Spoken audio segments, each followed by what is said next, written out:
বাবুল তালুকদার সম্পাদিত জুলাই গণ অভ্যুত্থানে বিএনপি শীর্ষক বই এবং ডকুমেন্টারির মোড়ক উন্মোচনের জন্য রাজধানীর একটি হোটেলে এই আয়োজন। এতে বিএনপির সিনিয়র নেতৃবৃন্দ সহ সমাজের বিশিষ্টজনেরা অংশ নেয়।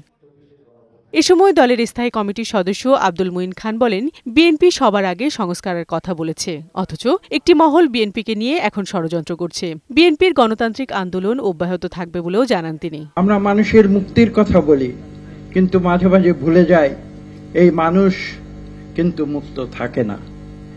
কিছু কিছু ক্ষমতাশালী মানুষের মুক্তিকে হরণ করে নিয়ে যায়। তার উদাহরণ পৃথিবীতে কিন্তু বারবার এসেছে। দলের মহাসচিব মির্জা ফখরুল ইসলাম আলমগীর বলেন, দীর্ঘদিন দেশে গণতন্ত্র ছিল না। দেশবাসী গণতন্ত্রের জন্য আন্দোলন করেছে।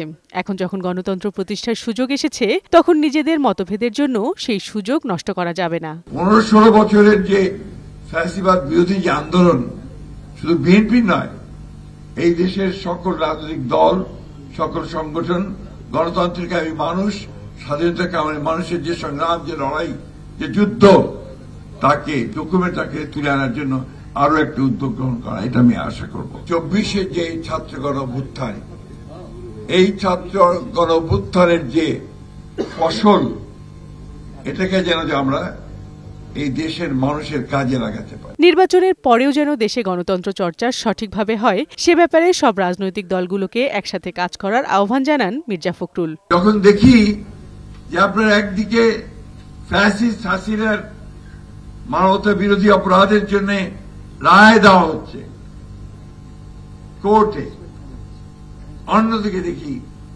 মব ভায়োলেন্স চলছে, এটা কিসের আলামত আমি জানি না।